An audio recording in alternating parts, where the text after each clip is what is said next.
I've been trying to keep up with some of the Morgellons videos. I haven't made any for quite a while, so I was trying to keep with it now because it's still a thing and it still affects a lot of people, and probably more and more people are realizing it every day. So this is just to kind of show that I'm not making stuff up when I talk about, my eyebrows and ears just spontaneously bleeding for some reason from infected plasma fluid under my skin. This one here is like, see, you see the white starting to come out in my beard just a little bit. It wasn't that bad then. But my eyebrow was swollen. They were both swollen on the sides there.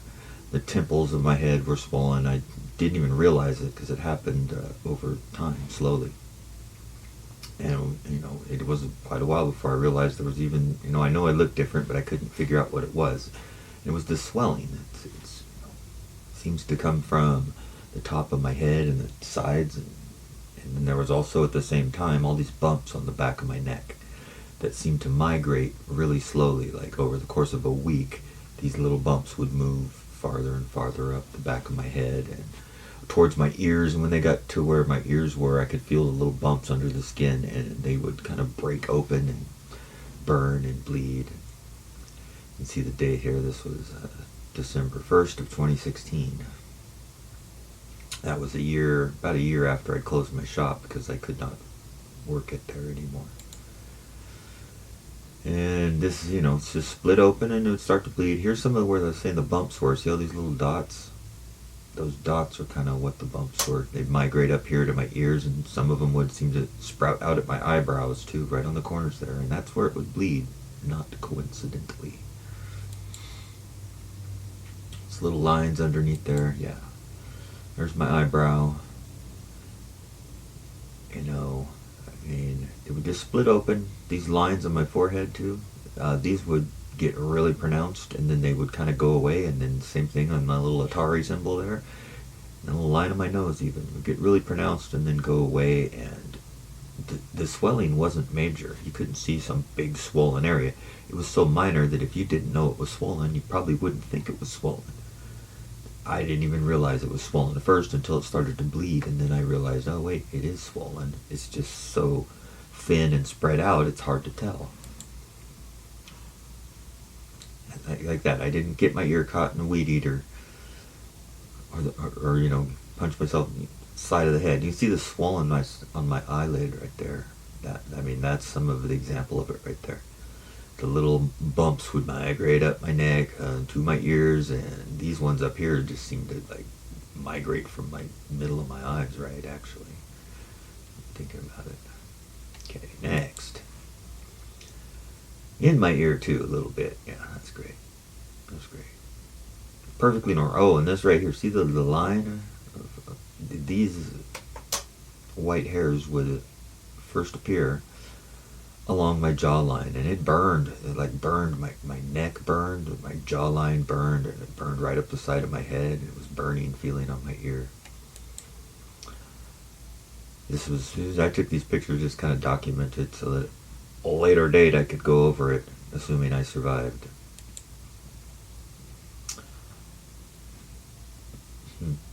There's Dan's dad flipping the boat there. I drew it on the wall with a projector. Anyway. Neato, huh? Memories. Oh, my toes. They're messed up too, yeah.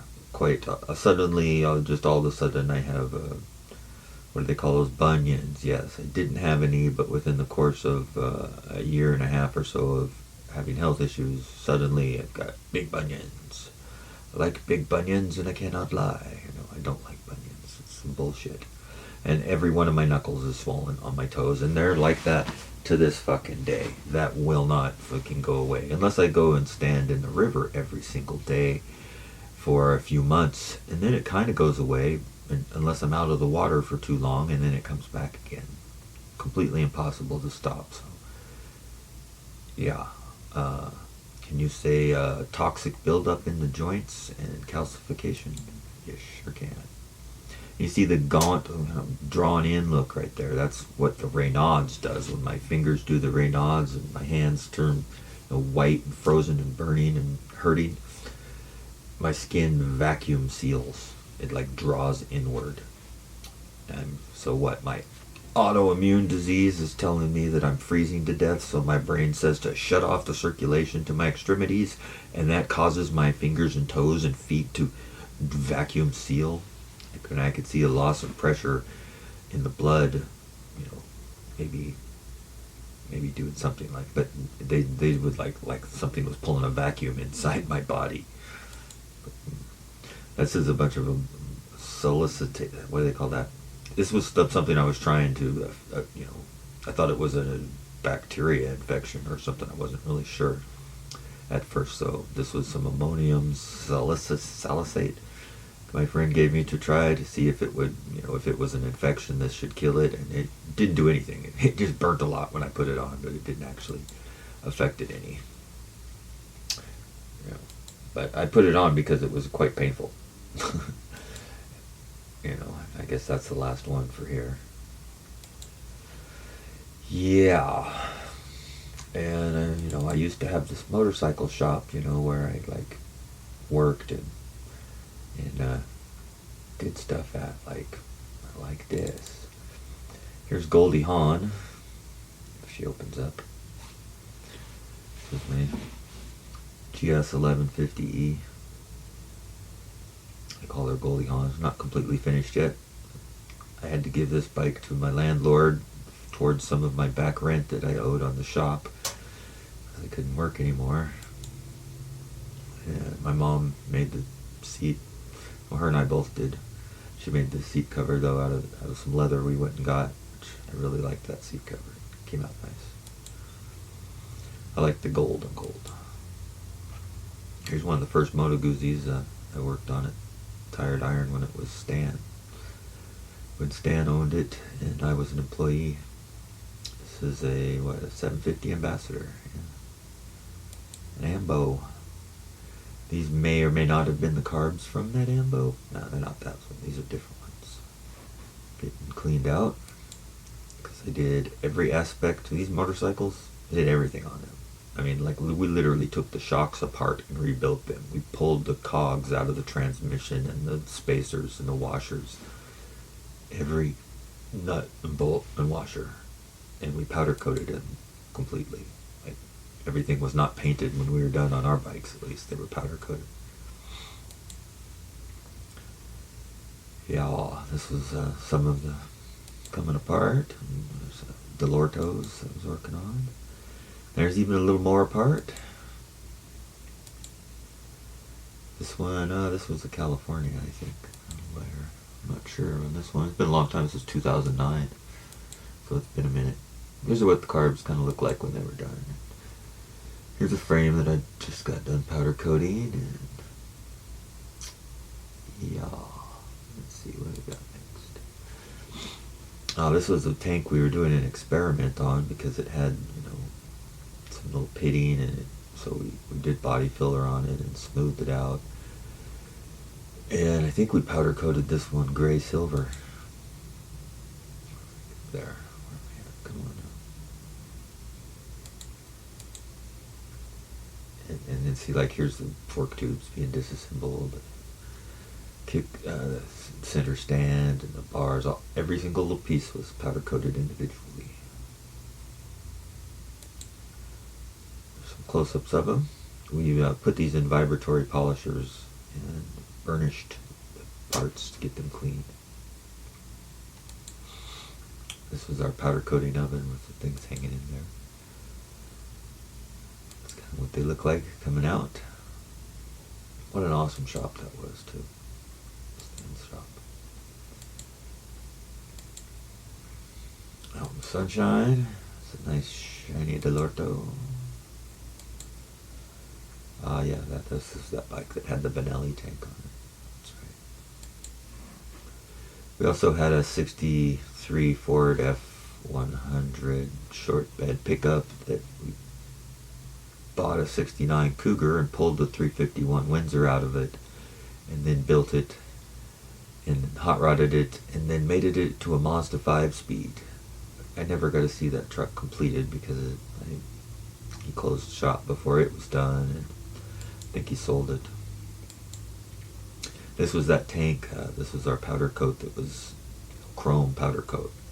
So we did the fill work on it. That's what it looked like when it came out. Not bad for an old Moto Guzzi tank.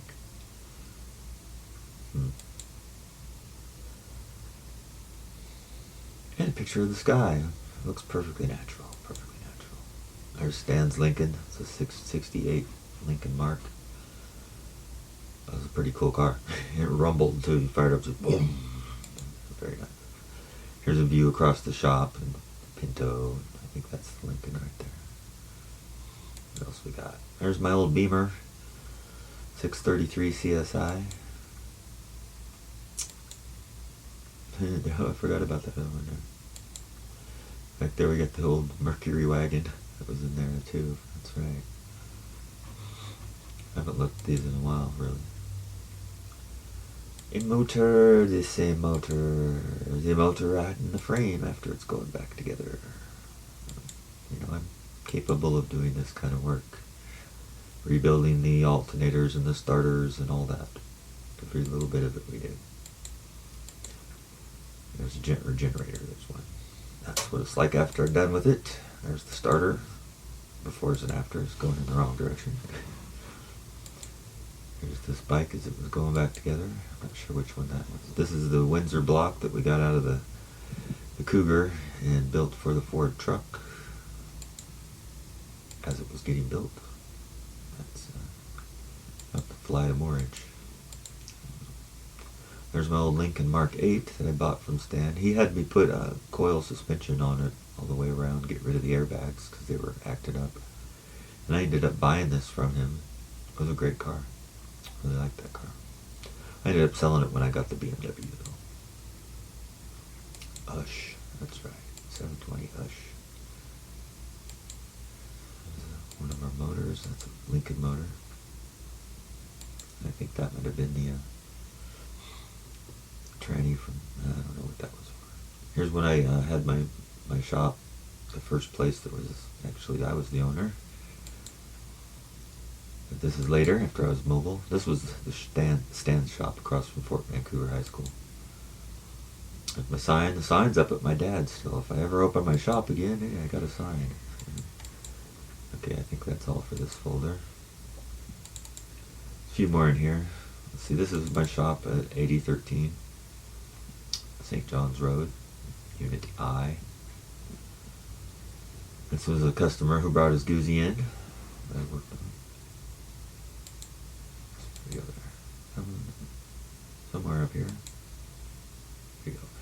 There's an 883. This is a great little Harley. This is my favorite Harley, actually. 883 is the best Harley. They got enough power. You can take them on the freeway. You don't have to feel underpowered. And they're not unwieldy, and they're fairly straightforward to work on. They're not a pain in the butt like all the other ones. Set of Makunis off KZ 1000. Ooh. Back to the same ones. There's Brandon on a CB 900. That was a fast bike. Those are carbs, just things I did. Here's a Goldwing that brought it in. It was a dresser. He wanted to make a street bike out of it and customize it, so this was at Stan's shop. We stripped it down, did a bunch of polishing, powder coated the exhaust. This got a front fender off of another bike. I can't remember what that came off of, but we made a custom air fender and had the seat done. Painted it with the sparkle. These are Harley Davidson signals on the front and rear. Sportster signals. There's a customer bike from my shop. There's that motor again. There's those same old carburetors. There's the one. This bike was rusted everywhere. And all the chrome on it was rusted, pitted, had issues big time. But it was still solid. So bead blasted and sandblasted every bit of it and powdered it all. And when it was powdered, it was the gray color, looked like Raiders to me. So I said, hey, that looks like Raiders colors. And since we didn't have, decals for it, it wasn't going to be a stock looking bike. Stan's friend does airbrushing. This is the Raiders Legends names, across the top there, and he airbrushed the Raiders logos and pinstriped it. And this was I think a decal. No, maybe not. I can't remember for sure. But it came out really nice. Actually, that one, got sold. I think it sold for $8,500 to somebody in Germany. So this bike's riding around Germany probably, or sitting somewhere in Germany. This was the '69 Police Edition that went over the top with everything on. It was a bad picture of it though. This was the Raiders bike in build, mid-build. So you get the powder-coated springs as well, so they would all match. Powder-coated crash bar with powder-coated exhaust. This was the red bike there as it was getting built. That one went to Australia, I think it was, for 12 grand back in '09. Here's me at the my first job. Oh, and we took Visa and MasterCard. Oh, this guy brought his flat tracker in, and whoever had built it had it way over carbureted. It was like way too much carburetor. Oh, and his rear brake was soft and it didn't have a good enough rear brake. What I ended up doing was putting the front caliper from a CBR 600 on the rear, and I got a good braking after that. And I just basically went back to stock size jetting on the carb. And he won the next two races that he raced after that. He took first place in both of them. Yeah. Is that the end there? That is, okay. That's all of them in that folder. So when I came back from Vegas in '08, I signed up with a temp agency. I was staying at my friend's, and I got a job through the temp agency, which they had never done before at the fire department. But I worked for 4 months at the Vancouver Fire Department. When I got back, where's my next? Come on now. Come on, do it, you bastard. There we go. This was the coolest guy down there. Some of the other guys, the fire department is an odd thing. It's a old boys network for sure, where once you got seniority, you got to try and think of things to do all day, to earn your $100 grand a year or whatever. Everything's done really slow and really meticulously, which that I understand some reason for that, but I mean, there's a fine line between doing it slow, meticulously, and thoroughly, and milking the clock all day. That's all I'm going to say about that. There's me, take a picture. We were doing pump testing. Oh, I look young there. This was before the Morgellons. There's Tico. My dogs. This is up at my dad's. Probably don't need to go over all those. Let's see here. Yeah, Snow Quality Pass. So yeah,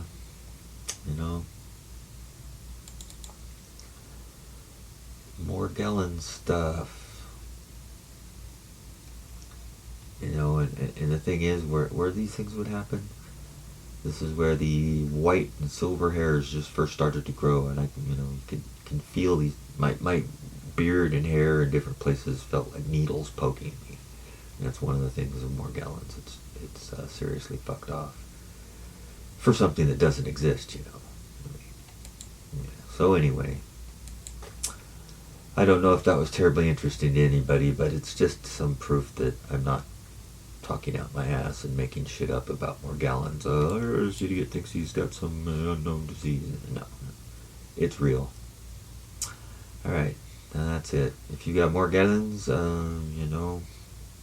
well, everybody has Morgellons. It's just whether or not they know it. You go see a doctor, he's not going to say you have Morgellons. He won't even know that word. Doctors don't know what a chemtrail is. They don't know what Morgellons is. They don't know what anything is. They're practicing because they're witches, witchcraft, practicing their pharmakia on our loved ones. Neato. Take care.